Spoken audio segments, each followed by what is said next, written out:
Bueno, muy buenas tardes. Concluimos hoy esta edición número 29 de la muestra del cine español de Tudela, que ha hecho un retrato de lo mejor del cine español, o de lo más sobresaliente, de lo que más nos ha gustado de la pasada temporada. Y concluimos por todo lo alto con una película, Alcarrás, que hace justo un año marcó un hito en la historia del cine español, porque era la primera vez que una directora de cine española lograba el Oso de Oro en el Festival de Berlín, y hacía como 40 años que eso no se lograba.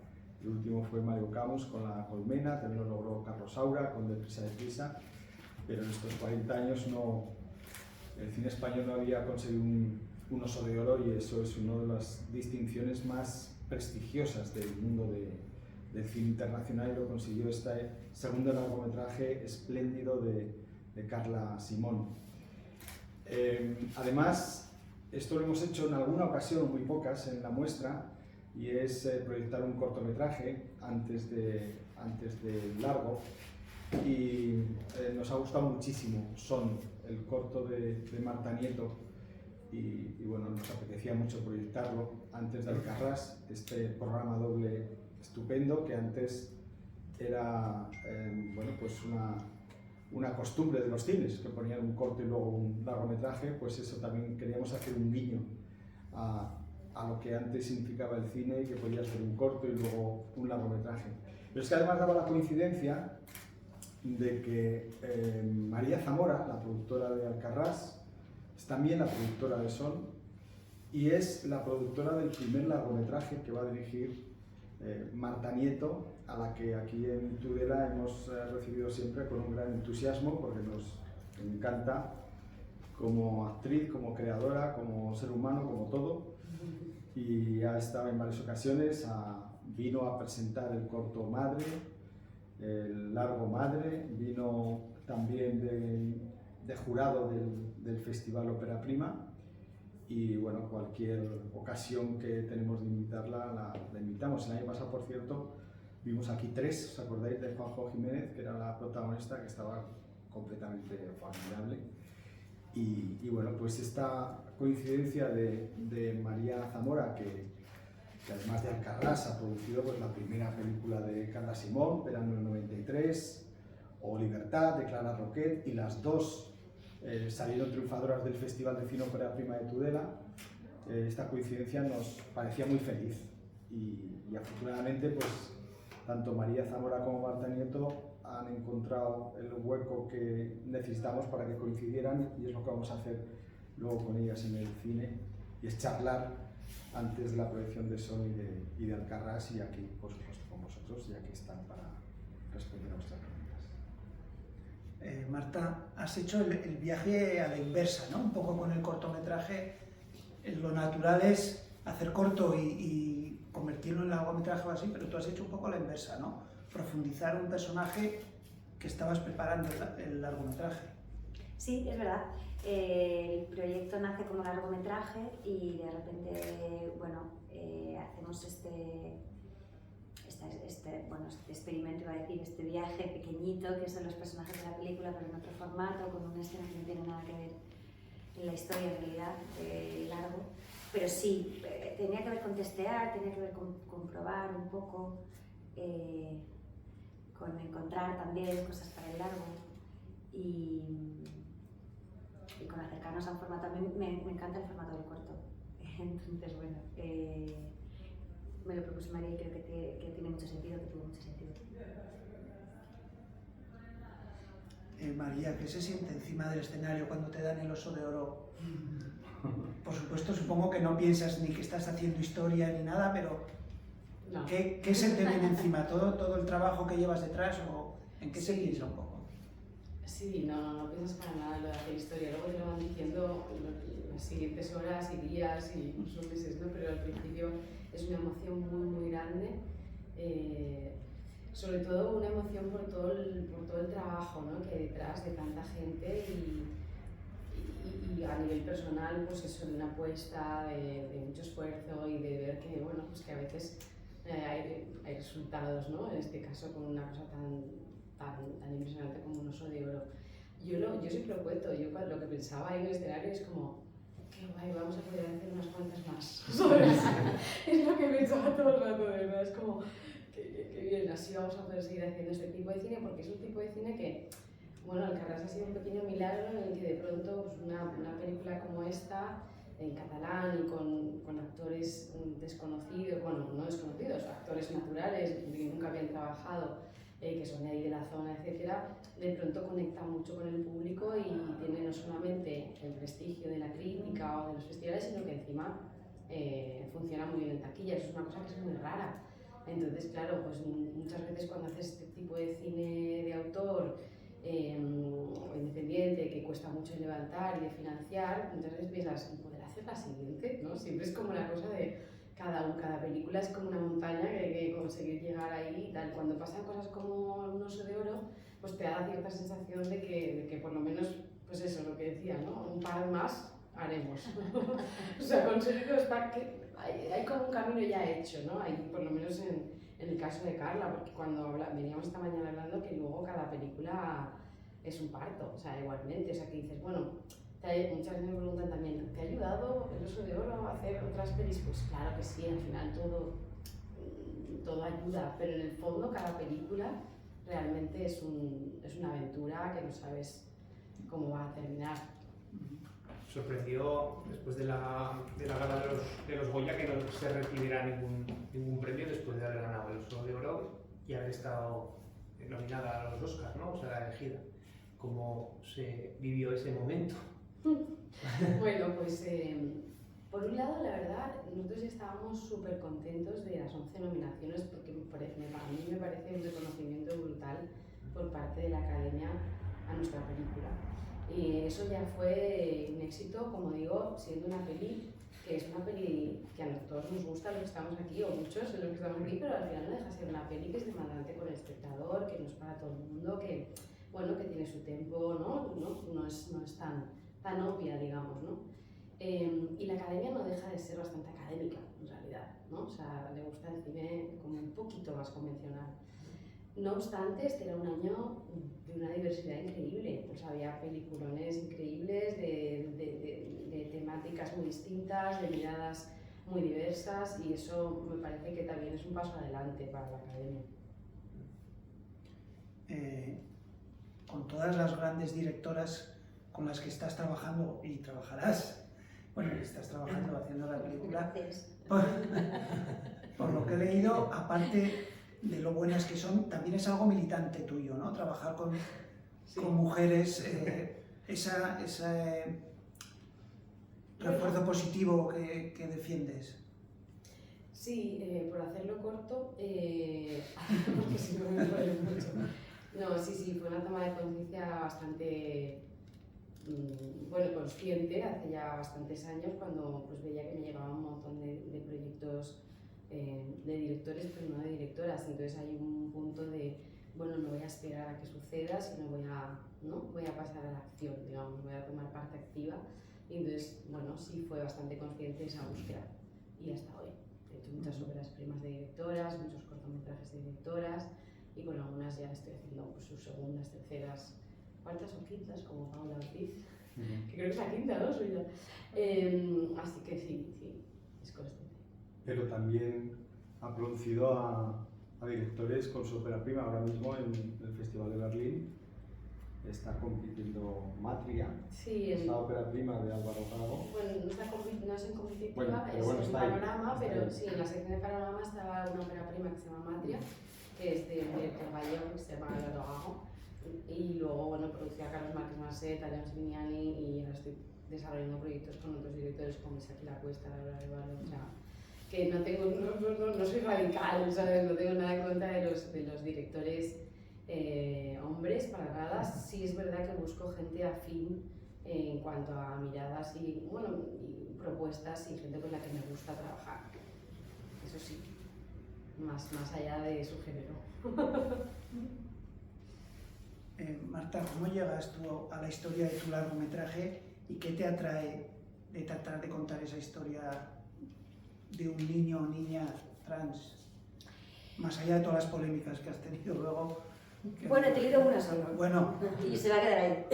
Esperemos. Voy a hacer todo lo no, posible. por lo que te pregunto es cómo llega a ti esta historia o qué te atrae a ti de esa historia. Pues a ver, cuando me pongo a desarrollar la historia que presento a las residencias de la academia, sabes que lo desarrollo el guión dentro de las becas que hace la Academia de Cine en su primera convocatoria, hace como 4 años ya o 5. Claro, una habla al final, o bueno, en mi caso, de lo que conozco un poco. Y no es el asunto trans en sí, sino sí la búsqueda de la identidad es un tema para mí. Y de repente lo veo investigando y, bueno, metiéndome un poco en el asunto, encuentro una conexión muy fuerte entre lo que parece ser esta incomodidad con el cuerpo, ¿no? Este asunto trans que es tan llamativo y parece tan lejano a mí, y resulta que encuentro algo que tiene mucho que ver con esta inquietud que yo he tenido desde que era pequeña. O sea, en un lugar el asunto trans tiene mucho que ver con un malestar de identidad propio. Y luego lo he ido teorizando, he ido entendiendo, he ido leyendo, he estado investigando mucho, claro, con familias y con activistas y así, con intelectuales del asunto. Y bueno, hay toda una teoría al respecto. Y bueno, a ver qué contamos en la peli, pero por ahí anda el asunto. Hay un silogismo. El malestar trans también es algo que nos pasa a las personas cis, porque tiene que ver con encajar en algo, una idea, en un lugar. Aunque en realidad es desde el punto de vista de la madre, entonces bueno, ya veremos. ¿Tenéis fecha o sabes? Sí. Empezamos rodaje a finales de mayo. Madrid.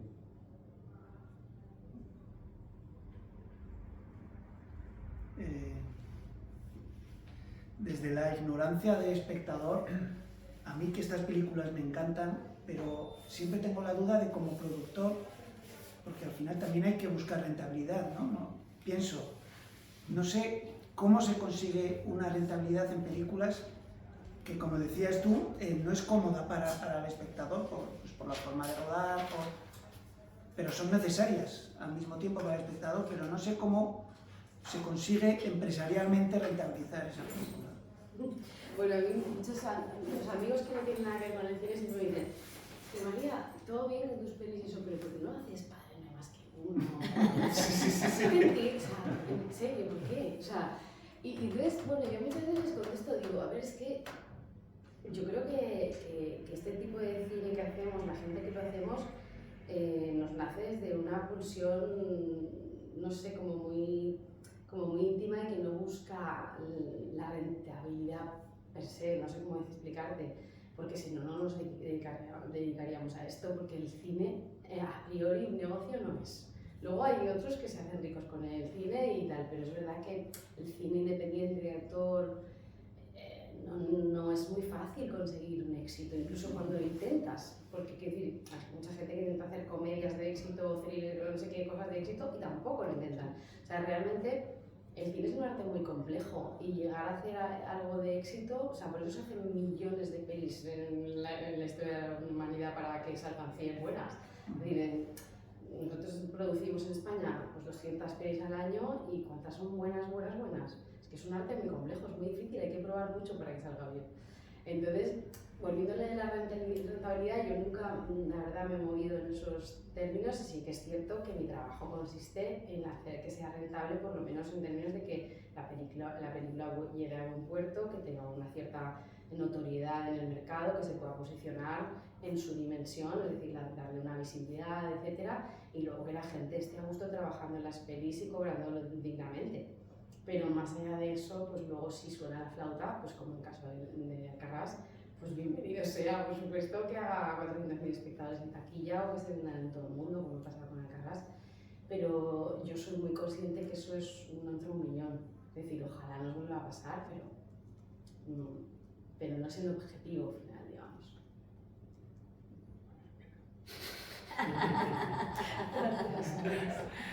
María, una de las ideas que se ha repetido durante esta edición de la muestra es que la diversidad y nivel de la cosecha del 2022, ¿no?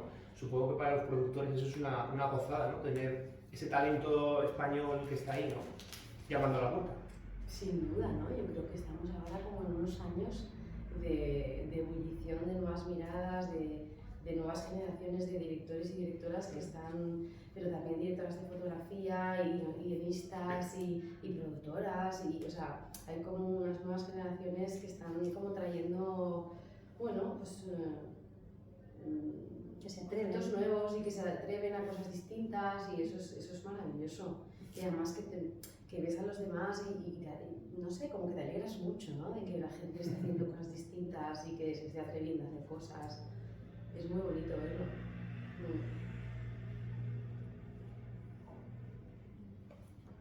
¿Cómo descubres talentos como los que descubres? ¿Cómo descubres a Carla o a Clara? No sé. Pues un poco coincidencia. A Marta. Y un poco, en el caso de Marta, me acerqué porque me interesó, estaba en las residencias, leí el tema, y como yo era un tema que estaba bastante fijada también con el tema, fue como, ¡wow! Ella está escribiendo sobre eso. Entonces, bueno, nos dirigimos a ella, le pedimos que nos pasara el material, y la verdad es que, bueno, pues enseguida conectamos, y es así. O sea, yo creo que a través de pues, laboratorios como el de las residencias, pitchings públicos que puedes ir como productora a mirar, viendo los cortometrajes de muchos creadores jóvenes que es donde está el caldo de cultivo, ¿no? Bueno, pues a nivel talento, pues eso, Steve fue, o sea, verano 1993 fue en CIMA Mentoring, que es unas mentorías que organiza la asociación CIMA. Yo qué sé, siempre suele ser por cosas así, que estás ahí como atento de proyectos, yendo a todos estos foros, y ahí vas encontrando. ¿El trabajo de actriz facilita el meterse detrás de la cámara o no? Pues no lo sé, porque no he tenido otra posición, pero sí que te da una perspectiva, claro. Te da un punto de vista. Yo tengo la sensación de que mi mirada es muy emocional, de continuidad emocional, tanto a la hora de escribir como a la hora de poner la cámara. Cuando me imagino cómo rodar, tiene que ver con contar lo que no se ve, con contar lo que no está en las palabras, con contar la situación, que es un poco como descifro los guiones como actriz, claro, que al final es sacar la partitura de debajo de la letra y de la situación. Sí, bueno, supongo que no, el que viene de la foto lo hará desde otro lugar, el que viene de... Claro, cada uno de lo que donde se maneja, se le va bien. ¿Y cuándo decidiste que puedo entrevistar a Marta? Nunca hemos hablado de cuándo pensaste que querías dirigir. Pues es que ha sido paulatinamente a la vez que escribía el guión. O sea, yo no me pongo a escribir pensando que voy a dirigir. Yo tengo la pulsión de escribir y de repente me lo imagino, y claro, cae por su propio peso al final. Porque ¿quién va a dirigir eso que te has imaginado? ¿No? Con todos esos... Es muy difícil poner en palabras lo que tienes en la cabeza, ¿no? Y de repente ya no quieres que nadie o se puede enriquecer, pero también se puede perturbar. Ha sido muy orgánico. ¿Ya tienes cerrado casting y actores? ¿O? Estamos en ello. Sí, ya queda poco para cerrar, sí.